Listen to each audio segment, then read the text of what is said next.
All right, everybody, welcome to the Performance Podcast. I'm your host, Ryan Glazier. I'm here with good friend Charlie Bando of Bando Performance. Charlie, how are you doing today, man? Doing good, man. Thanks for having me on. It's been a while since we last spoke. I'm excited. I know it's been awesome. Charlie and I crossed paths when we both worked for Ben Prentice back in 2018, 2019. Now he's got three gyms, right, in Massachusetts. I got four, brother. I got Oh, four. four. Sorry, I missed one. Well, No, he's you're got good. four I get four lost. I get gyms. lost with them too. That's crazy. I can't wait to kind of hear about that process. But Charlie's kind of gone all the way from interning, all the way up to owning his own gym. So it'll be cool to kind of dive in today with how to kind of the steps he took to do that. So Charlie, dude, how did you know you wanted to be a strength coach, or when did you know that you could be a strength conditioning coach? Um, so I mean, it's definitely been like a long journey and a long process, right? To kind of get where I'm fortunate to get to now. But I think where it all started is in my sports career, right? Like I was a hockey player. I played multiple sports growing up. I played lacrosse, baseball, hockey. Hockey was my primary sport. I loved it. Just being in the Northeast, I kind of took to it naturally. And, I just grew a love for the game at such a young age. My parents had me on skates, I think, when I was 2 years old, and didn't really ever look back ever since. So it's definitely been a journey. But throughout that whole journey, I think that I have, getting back to my love of the game is just like I love the sport of ice hockey. Right now, I love the sport of golf a little bit more than ice hockey, but I guess things can change, right? But I think when I was going into transitioning from seventh, eighth grade into like ninth grade, freshman year of high school, you're going up against bigger, stronger guys. And I remember I was playing on. If anyone's listening to this, they probably have no idea, but I was playing on a very good AAA program called the Minutemen Flames. I still keep in touch with a lot of buddies of mine that played with me back then. But we had about 90% of the team went on to play collegiate hockey and fortunately professional hockey, which is unbelievable.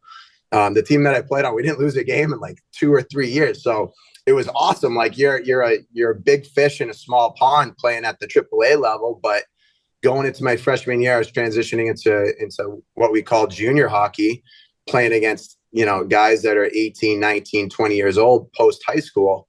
And, you know, as an eighth grader, you're coming in, you're not even shaving yet. Like guys are coming in with full grown beards and a little bit of hair in their chest. And it's just a different environment, right, in the locker room. But, I think to answer your question, like my interest in the preparation for the sport was really it grew tenfold there, right? I was like, hey, I got to get myself bigger, stronger, faster, all those things. What do I need to do to do that? I started researching T Nation. At the time, it was it was an online platform at the time. I was big into Christian Thibodeau. He was kind of like my guy, my go-to guy in terms of what I read, trying to understand. And this is, at 14, 15 years old, trying to understand how to read tempo from all of his articles and things like that. I would print out his workouts. There was no smartphones at the time, so I'd print out his workouts. I'd stick them up on my wall and try and like understand, the why behind all of that stuff. And it just intrigued me. Right. And I think that ever since then, my love for training has just grown. And I knew early on that I wanted to go to college for exercise science. I didn't even know what they called it in college, but I knew that I wanted to learn more of it. And my playing career took me to Castleton University, where I got my undergrad, and I graduated with a degree in exercise science. And ever since then, just been a student of the game. And then that game's been strength and conditioning, right? But it's been awesome just trying to understand the different methodologies that everyone has. And, it's a different world now than it was back then, growing up. And, you start to see, as you come up with, your training background, you kind of start to see different methodologies, how you apply it into different settings and that sort of thing. And, we'll dive into it, but I've had a ton of great experience in my life, working for really, really good strength and conditioning coaches, working alongside a great team of a lot of strength and conditioning coaches throughout my past experience. And in the long and short of it, my love for it started at a really young age, just trying to prepare for hockey. Yeah.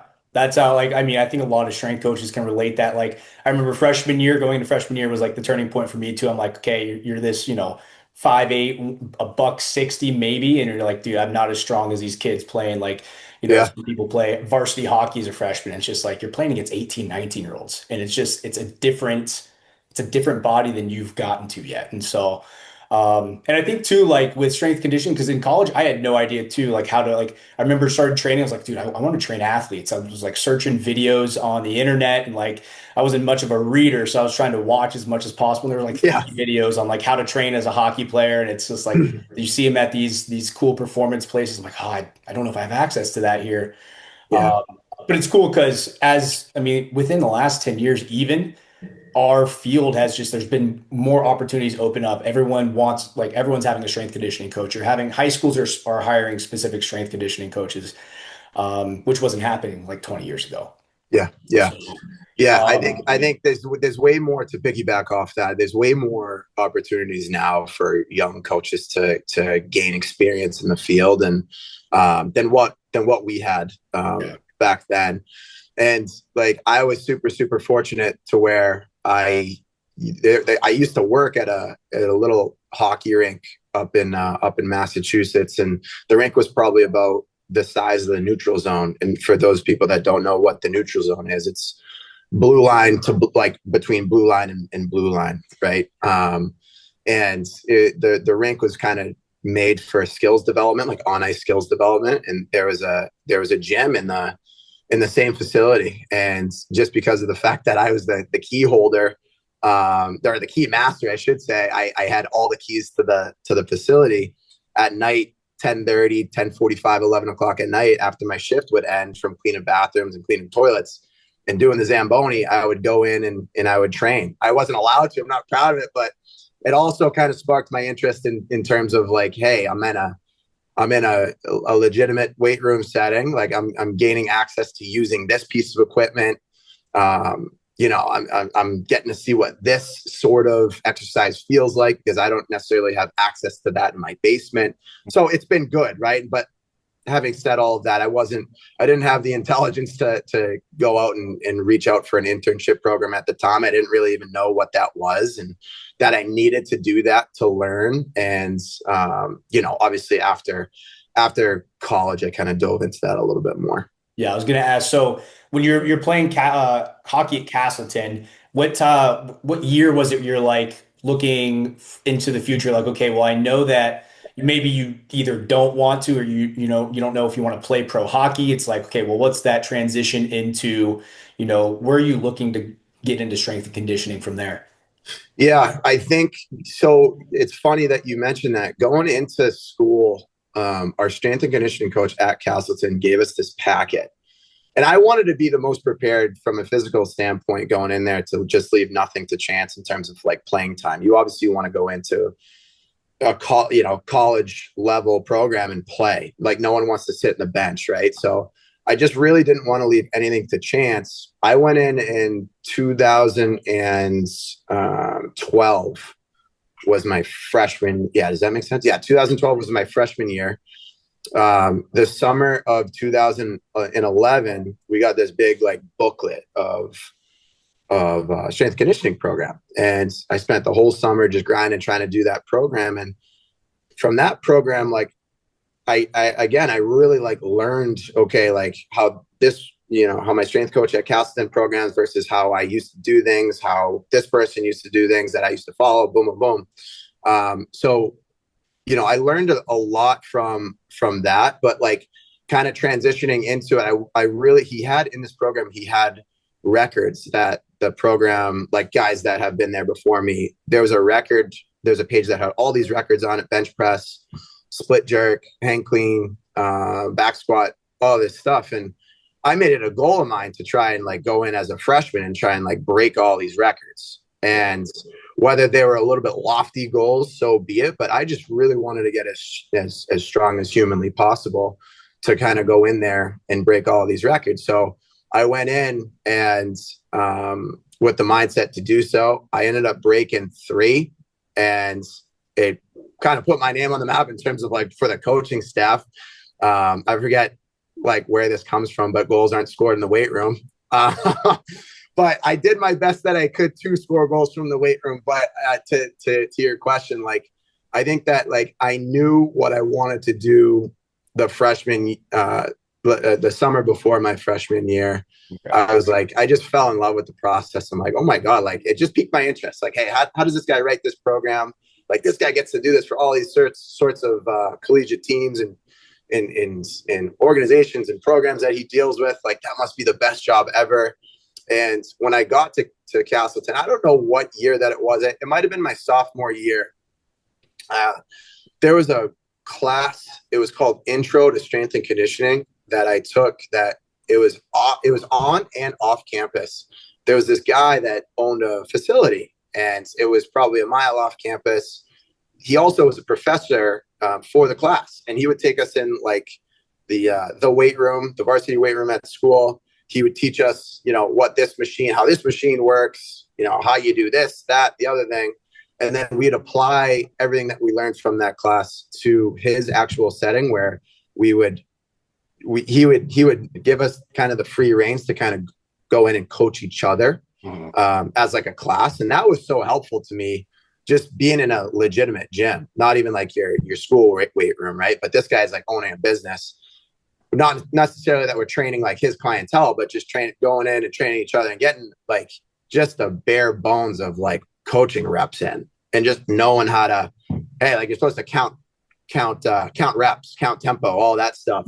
So that was like really, really cool. So like that summer going into freshman year, in essence, with like my experience early on at Castleton with that class, really just grew my love for, hey, this is what I want to do when I leave here. And I just want to become the best possible coach that I can be with any sort of exercise science prerequisite class that I need to take. Right.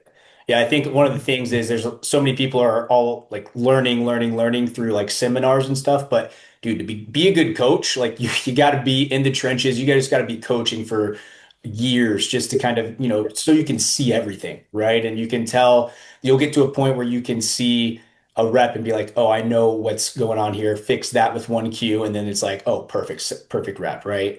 Yeah. Did you intern at all like over the summers while you're at Castleton for like a sports facility or? No. And looking back on it, like I said, I didn't even know that like I necessarily like needed to do that at the time. My focus in college was, again, it was to train for my sport of ice hockey, right? And I just wanted to be the best player that I could be from an on ice standpoint and from an off ice standpoint. So like looking back on it, I should have. In hindsight, I'm like, I see all these young kids now that are in college that I am so fortunate enough to work with.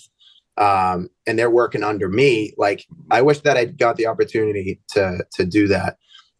So in the long and short of it, no, but after I graduated, I immediately did. I said, I know nothing. I need to really get out there and start to learn a little bit more about the field and have way more experience than what I had, at the time. So it was a unique opportunity that I found myself in when I graduated. I got my degree. And then that spring before I graduated, I kind of had a job lined up going back to a junior hockey organization that I used to play for. Mm-hmm. And I had a good relationship with them at the time. And I just said, hey, are you guys looking for a strength and conditioning coach? They ultimately said, yes, it's something an avenue that we'd like to go down. I ended up kind of doing that whole gamut. And, from there, like I mentioned, I knew absolutely nothing. Like I'm in front of, again, youth programs, a junior hockey program, who these kids, they want to get to the collegiate level one day. And like, who am I to tell them what to do? I just graduated from college. Like I was just one of those guys that they're aspiring to be, yet I still know absolutely nothing. So I forget, one day I went on CSCCA, the CSCCA website, just looking for internships to just get out of a comfort zone, more or less. I ended up applying to Harvard University. I ended up getting that. And it kind of forced me to leave that position that I was in with my junior hockey organization. And at the time, money wasn't really important to me. It was the mindset of, I need to know more if I'm going to be put in this type of atmosphere to coach the athletes that are in front of me. And I need them to instill the trust in me that I know enough to deliver a message to them.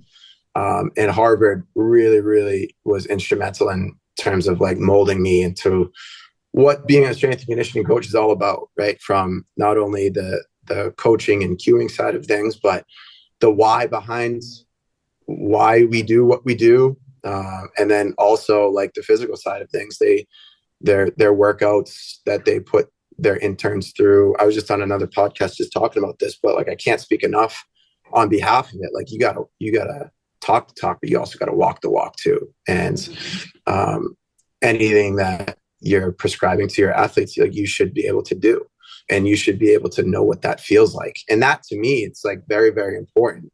If you're prescribing to your athletes, like, hey, like, I am not an advocate for 300-yard shuttles by any means, but if you're proposing to your athletes, go run 300-yard shuttles, six sets of them, okay, you better know what that feels like, because if you're telling them to do it in under whatever, 60 seconds, 63 seconds, like, that's really, really challenging and really, really difficult, to the point where they're probably going to be in a trash barrel.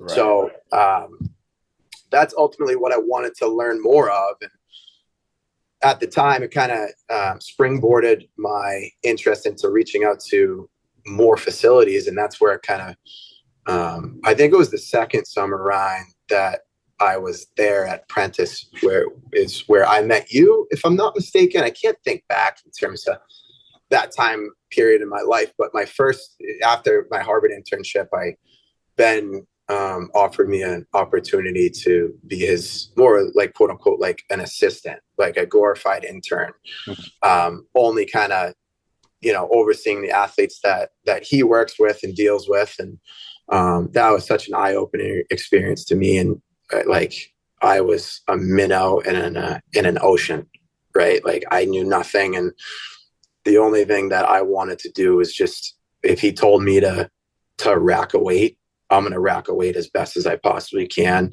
If he told me to go take Hammer out, who was his dog at the time, I'm going to go take Hammer out as best as I possibly can. Like, anything that guy said to me, I wanted to do just the best job that I could in tenfold, just to show him that I wanted to be there. And that was realistically the first summer that I was there, that I just wanted to prove that I wanted to be there. And this field weeds people out, and it's got a really unique process of weeding people out, and a natural selection almost of weeding people out of it. So I wanted to prove to him and the other surrounding coaches around me that I wanted to be in this field for a very long period of time, and that I was drop dead serious about it. Yeah. And I know that's kind of how I felt too, going in as an intern, not even like as Ben's assistant, but just an intern there. It's like, dude, you're just trying to prove yourself every day. You're trying to be, the more available you are, the more that you can do, the more opportunities he'll give you. And before we get too much into that, at Harvard, were you like a GA, or was it just purely intern for like a summer? Yeah, no, I was not a GA. I was an intern. Part of our interns' responsibilities at the time, they put us in front of all of their teams. I'm sorry if I'm getting this wrong, but at the time it was 41 or 42 varsity sports teams. And I want to say that they were amongst the largest strength conditioning program in the country. I think they had the third largest, from a square footage perspective, the third largest weight room, being in Palmer-Dixon, in the nation. I think they've expanded on that too since I've been there. I haven't had the opportunity to go back, just because I've been so busy with everything else in terms of my own business. I would love to get the opportunity to do so. But they put us in front of all their varsity sports teams, and it's the whole internship thing that they have you do where, you're watching, you're asking questions to the GAs, to the assistant strength and conditioning coaches. The head strength and conditioning coach, who I still think is there, Coach Frazier, he didn't really deal with the interns quite often. He would, when he did come out, it was like, oh boy, like Frazier's out here. Like we gotta tighten up the ship a little bit. But it was Coach Mullen, Coach Tim Mullen, who we dealt with. And that staff at the time was unbelievable. And I still keep in contact with some of those coaches to this day. And, but the roles and responsibilities just included, watching over the athletes, making sure that they weren't necessarily like hurting themselves. And at that level, every kid realistically knows how to move well. And it's funny, like the team that I was a hockey player in college, and it's funny, I didn't take to the hockey team like really well when I was working there. Something about it, like, I don't know if it was an ego type of a thing where, they looked at me as like a hockey player. I looked at them as a hockey player, and like those competitive juices started to flow. But like, I remember the team that I really got the closest to was the rowing and the sailing teams. And those kids are just, they're unbelievable because they're there to be athletes. Yeah, I don't want to take anything away from that, but they're there because they love the sport of sailing. They're not like weight room, like freaks of nature. But I remember every single workout that we had with them was just like the best. And they would compete. And it was such a high energy type of atmosphere. And again, to your point, like, hey, like, how do you know that this is what you want to do? That whole entire experience being in front of those sailors, those rowers, both men and women, it's like they made you like want to be a part of that hour that you're with them. And it was just little things like that over the course of the internship that, again, it grew my love for being in strength and conditioning. It grew my love for being in the gym. But I was not a full-time intern. Actually, I think I was, but I had to leave early because I also had to make money. It was an unpaid internship. I remember I would we'd be in for football at 4:45 in the morning. And my internship was January to June. So right before their summer session. Okay. And after June, that's when I kind of transitioned into PHP. But yeah, in the long and short of it, like I would wake up 4:45 for football, or be at Palmer-Dixon 4:45 for football set up. And I wouldn't leave there until 5 p.m. 5 p.m. hit. I drive to my job that Zamboni driver's job at the time. I'd work in that mini rink until 11 p.m. I'd train from 11 to 11:45. I'd drive home and I'd do it all over again. And yeah, just that grind. And like, it's just, again, like that's a lot of time to self-reflect and with yourself. And like, I just tried to push myself mentally through that time. And, that also grew my love for the field. And I think too, a lot of coaches they all kind of do that grind, right? Like that's kind of how it weeds a lot of people out, because everybody, whether they were athletes or not, they're like, oh, I want to work with, these top guys, or I want to train these people. And it's like, well, dude, the hours are long. If you're getting right into it, a lot of internships aren't paid. So if you're not fortunate enough to like live at home or be, close, it's like, okay, well, you have to get a job. And so it's just really, really long hours, which can take a toll. But I mean, it's probably the same for you. Like, I never feel like I'm working whenever I'm doing any kind of coaching, strength conditioning. Like, I'm just like, it's a great, like, for me, it's just a feeling where I'm like, dude, I love this. This is awesome. Let's go. Yeah. Let's get everybody fired up. Yeah. So I never thought like, spending, because we would spend probably like 12 to 14 hours at Ben's at PHP. And it's just like, I would be a little tired at the end, but it's like, dude, this is what I want to do every day. So yeah.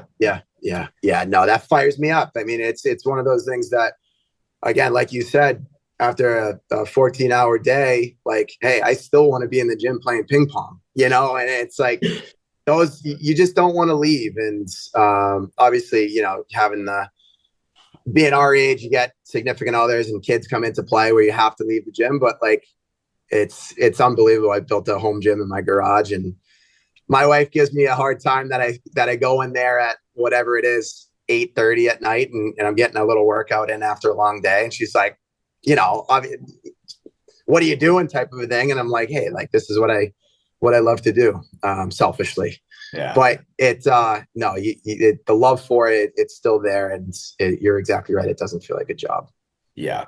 And too, like speaking to having significant others, I mean, I just got married a year ago. And that's one of the things is like, dude, whenever I was coming up and interning and, younger in my career, dude, I was single and I could give those hours. I didn't have to worry about somebody else. And um, how's that been? Like, I know that you were dating, I think, your now wife when we were at Yeah. BFP. So, how was that kind of communication between you and her about like, hey, look, I'm going to be here for hours. Like, I love you, but like, I'm trying to do this. How'd that Yeah. go down? Yeah. It's an ongoing process, right? It's one of those things that anyone that's put in my shoes, you can, like, from a surface level, some people might look at it and be like, oh, he owns his own gyms, he must make his own hours, he must have the freedom and the ability to do whatever you want to name. It's completely untrue. It's actually the complete opposite. I'm in the gym from 5:45 and I don't get home until, like I said, 8:30 at night. And my wife she's my rock. And if I didn't have her, we have two kids, and if I didn't have her, I don't know what I would do. I truly don't know what I would do. So it's definitely a balance that you need to be a teammate with your significant other, and that teammate needs to understand everything that you're going through. But at the same time, you do have a responsibility to be a husband, to be a dad, and that needs to take first and foremost owner. That needs to be at the forefront, over anything else. And I do I'll be honest, like, I don't do a good job of making that my priority sometimes, and she'll kind of ground me back down to earth a little bit, and let me know that. And she keeps me in line, and she keeps me focused on what my priorities should be. And every single day she's right. And yeah, it's a business, and we're trying to grow this business, and there's a lot of hours that are involved with it, but there's nothing more important than family. And my wife has just been such an instrumental role in helping me understand that. And I cherish weekends. Weekends are my time around my family. And it's funny. I'll be laying in bed still getting texts about, hey, programming, or can you take this athlete?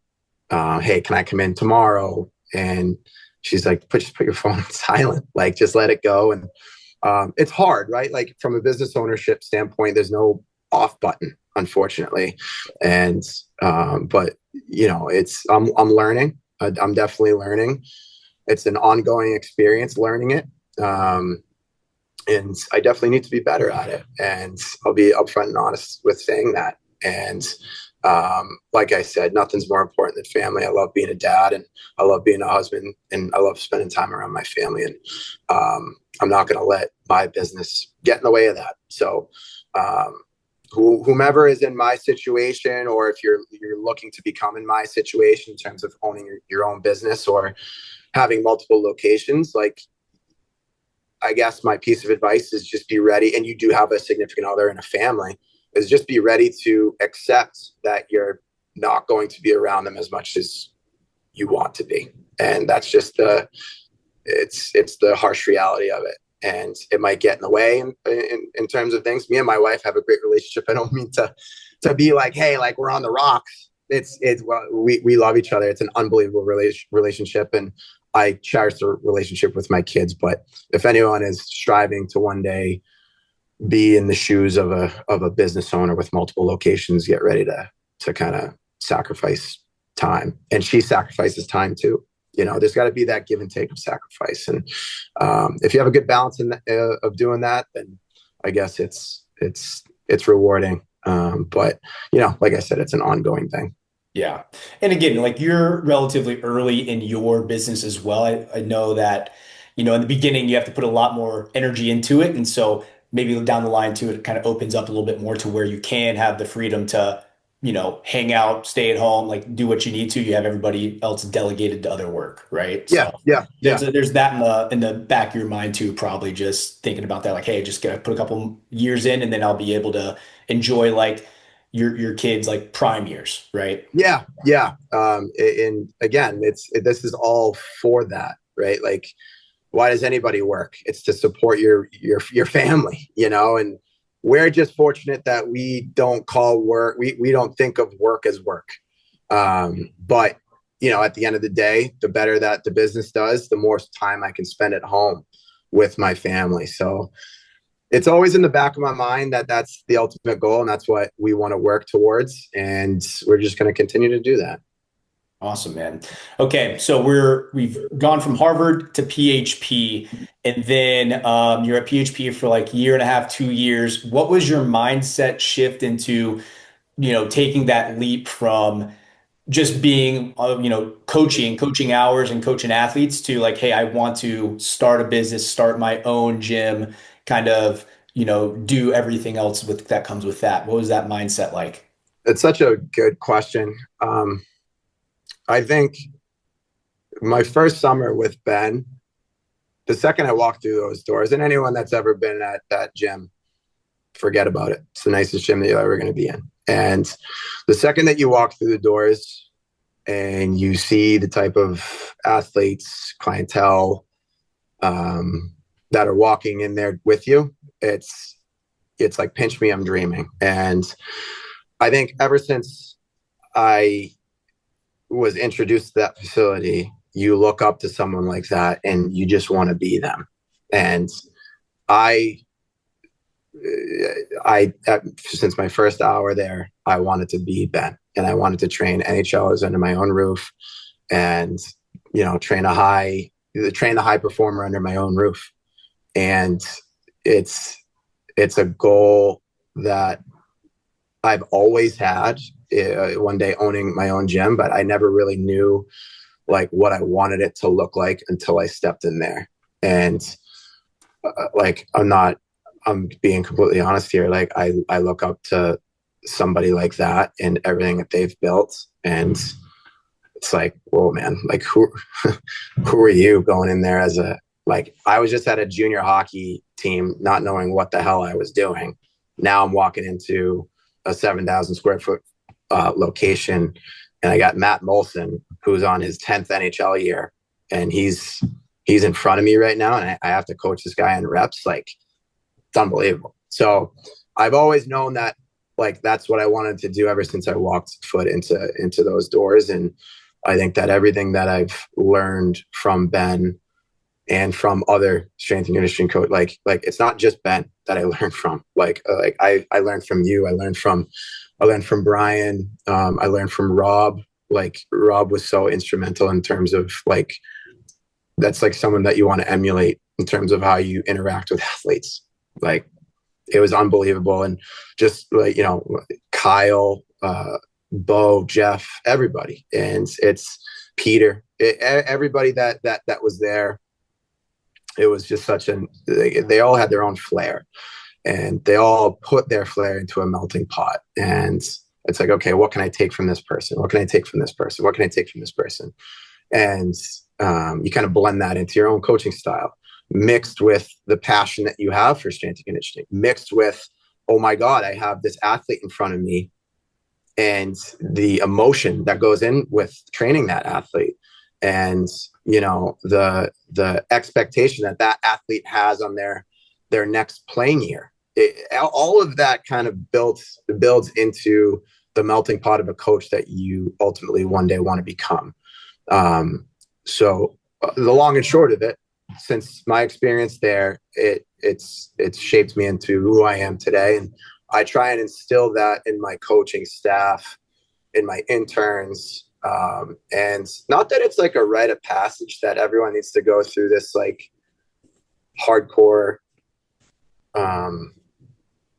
this hardcore process in terms of, hey, you need to pay your dues in terms of racking your weights, not getting paid this sort of omerta that like egotistical strength coaches place on younger strength coaches. Like, I don't want to paint that picture at all, but like, I do want to help younger coaches realize like the sacrifice that has gone from not only myself, but from others around you to teach you, to spend more time with you before a shift, to take time with you in an office, to go over this book, to the list goes on, right? So the sacrifice is unparamount. Yeah. And then, so you knew you wanted to open your gym. What was the first thing? Because you're from Massachusetts originally, right? And we were in Yeah, get at PHP. So you yeah, moved back to Mass, and like, did you have a someone in your network that was like, "Hey, dude, we have this opportunity to start a gym. Like, would you want to spearhead it?" What would that kind of look yeah, yeah. I was working. I came back. I got a job at another facility. I was only there for a short period of time. And during that short period of time, I was approached by my business partner now. His name's Freddie Meyer, played X number of years in the NHL. He had a private youth hockey skills business that he wanted to start an off-ice component with. Mhm. And he approached me, thought that I would be the right fit for the job. And lo and behold, we started in a 500 square foot closet, more or less, in this old rinky-dink facility, and grew that into 3,000 square feet within a year. We're there for probably about a year or so. Grew that into our first 10,000 square foot location. That 10,000 square foot location grew into another 10,000 square foot, and then it just snowballed from there. And I say this all the time, but if you want to be successful in this field, you just got to be the most consistent that you possibly can be every single day. It's not like you're doing like this magic workout every single day. That goes along with being the best athlete that you can be too. The more consistent that you are as an athlete, the better of an athlete that you're going to one day become. So in terms of like coaching, there's never a day that I can take off. I always have to make sure that I'm giving my A plus, because people are paying a high quality dollar to train with me and to train with my coaches. And the more consistent that you are at doing that, the more growth that you're ultimately going to get. It's not like that we're doing anything crazy. I mean, like, I'm learning all this stuff from the Ben Prentices of the world, from the Christian Thibodeaus of the world, from, the Mike Boyles of the world. And it's like, to be able to apply half of that knowledge into your own setting, like, you're lucky that you've had the experiences to do that. And you learn from the best, and I'm just trying to continue to do that, and to try and teach these younger coaches how to do that, and to educate our athletes on what it actually means to be an elite athlete. Yeah. It's not just the training, it's what you do outside of the facility, with supplementation, diet, sleep, all of your hygiene that goes out, that goes along with becoming an athlete outside of the gym is largely important, right? So, but it's been an unbelievable road to kind of get us to where we are now. But like I said, we're just going to continue to grow it, and fortunate enough to do so. Yeah. Like I always say, like, training is like an hour, maybe an hour and a half of your day, just depending on who you are. The other, nutrition, sleep, that's all 24 hours. That's like, Yeah, that's why it's the hardest part, is because you don't walk by the garage gym and be like, God, I need to do bicep curls. I mean, maybe you do, but like, you walk past that pantry, if you have something available that's not, the best nutritionally dense food, it's like, dude, I kind of want two Oreos. And then two yeah, Oreos, you never stop at two. So, yeah. um, Never. You never stop at two, Ryan. God, no, no. And so when you had your first facility, was it like an outgrowth thing where it's like, hey, I'm getting so many athletes, clients here, we need to get multiple facilities out here? Are you putting them like in rinks? Are they standalone? What was that thought process? Yeah. We're in a situation that we were in a good spot, a really good spot. I was probably doing myself, I was probably doing 40 appointments. Well, not 40, geez. Probably doing about 60 appointments per week with over 5 athletes in it. Okay. So I needed help. And it was around COVID. Actually, COVID hit. COVID hit when we were in our 3,000 square foot location, and we did everything that we could to just stay in business. We didn't take out a loan or anything like that. We were completely fine, fortunate to be completely fine.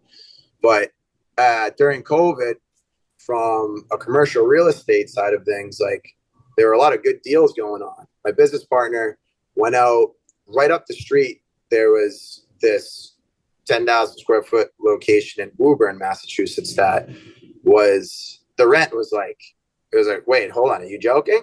Like, I can do that? Like, really? Like, do you need anything else? It was that good of a deal. So it was a chance in the midst of COVID that we took, and that like we rolled dice, we won the hands, and here we are now. And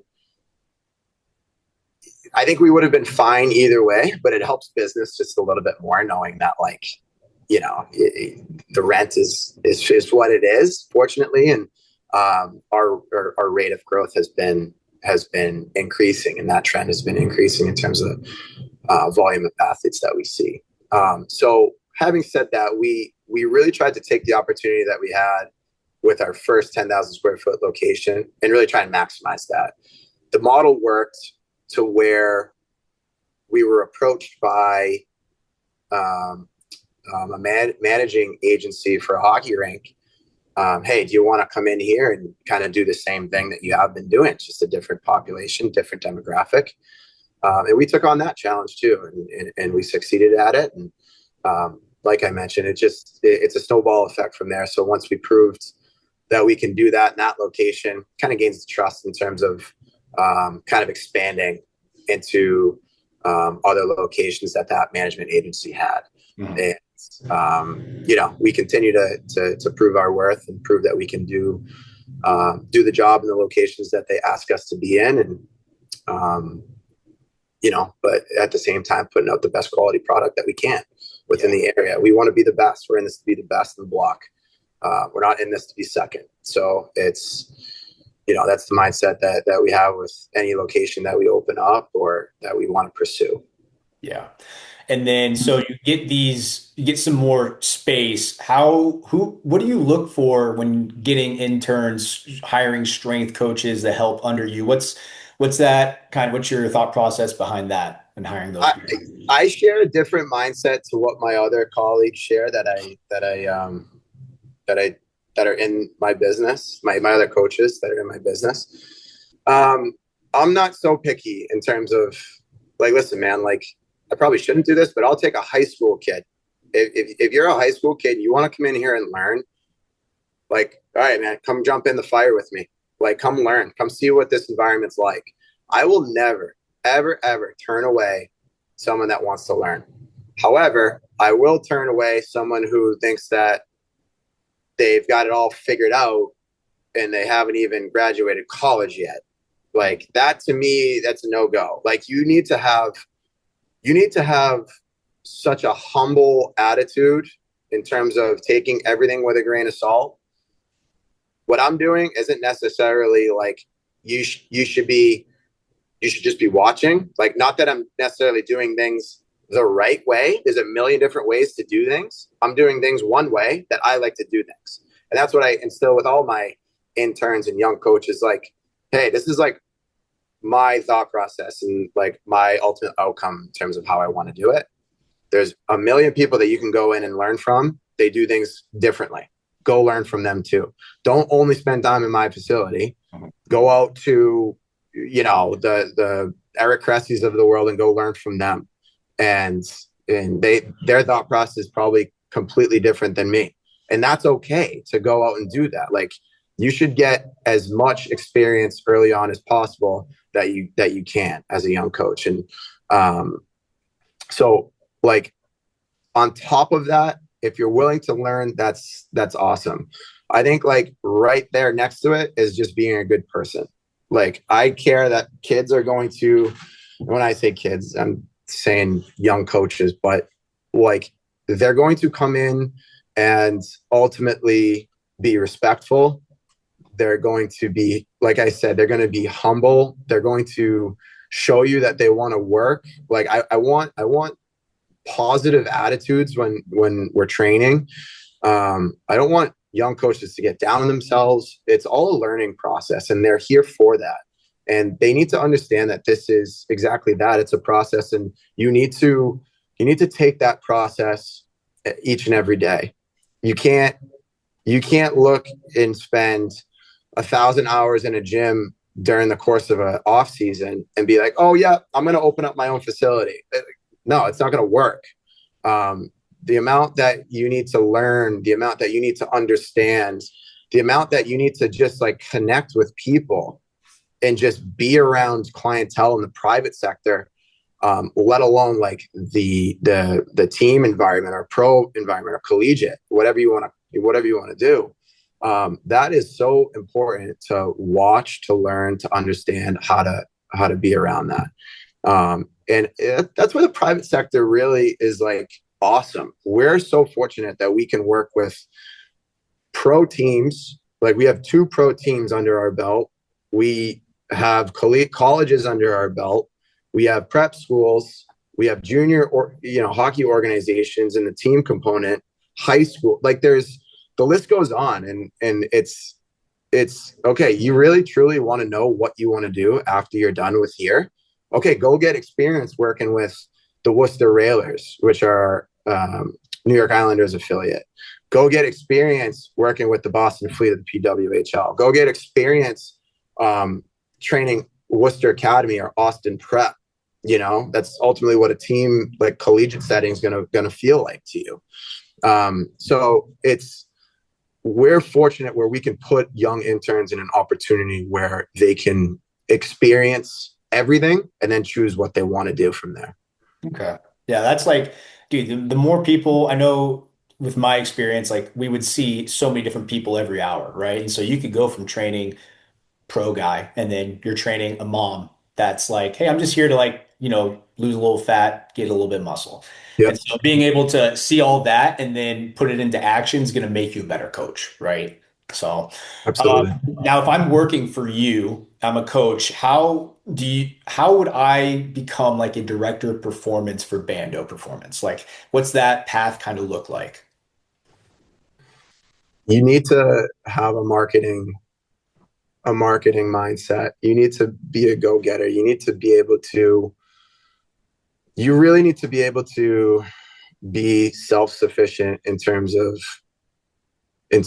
hey, like if I put you in charge of something and I walk away, I know that it's going to get done because I just trust in the fact that it's going to get done.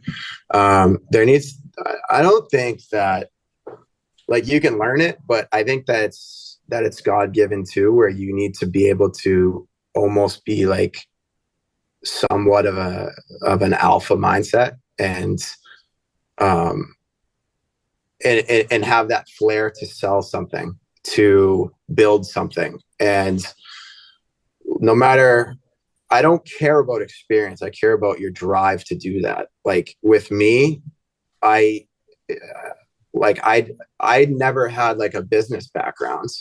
I just had like a river set on fire in me to just become like better. Like I don't know how else to describe it, but in terms of legitimate experience to be like a manager / like director of performance for like one of our locations, I want to see that you have your education, whether that be a bachelor's, whether that be a master's.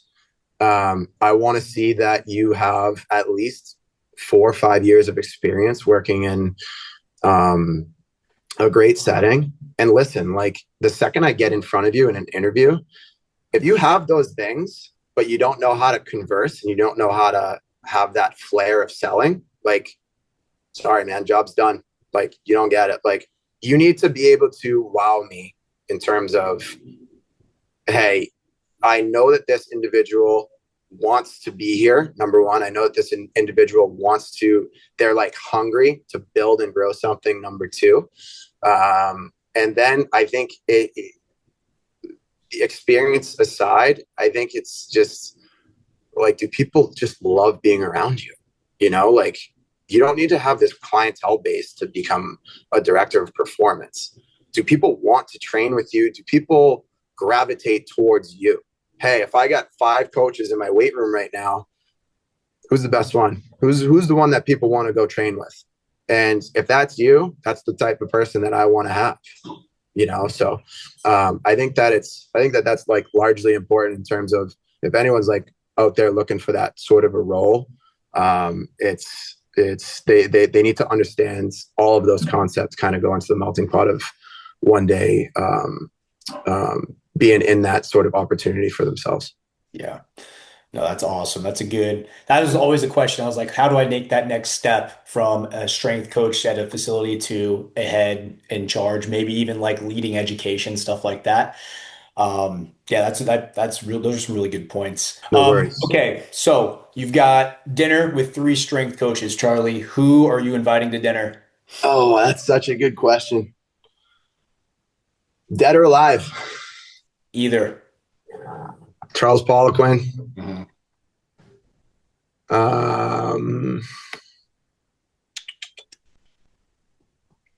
Charles Poliquin. Um, Buddy Morris. Arizona guy. Yeah, baby. Um, Eric Cressy. Awesome, Charlie. Appreciate you being able to take some of your time out of your super busy day to hop on a call with me. Where can everybody find you? Find Bando Performance. So we're pretty active on social media with Instagram. I think it's at bando_performance. If you just send us a DM or whatever, in terms of realistically anything that you want to do, my team will get back to you. You can also find our administration email on our website. It's admin@bando-performance.com. If you wanted to train with us, and we invite you to do so. Yeah, awesome, man. All right, dude. Have a great rest of your day. Really appreciate your time. And dude, at some point, whenever I get back up to New England, I want to definitely come check out a bunch of your gyms. Doors always open, buddy. Awesome, man. All right, Charlie. Have a good rest of your day. Thanks so much, Ryan. You too. Thank you.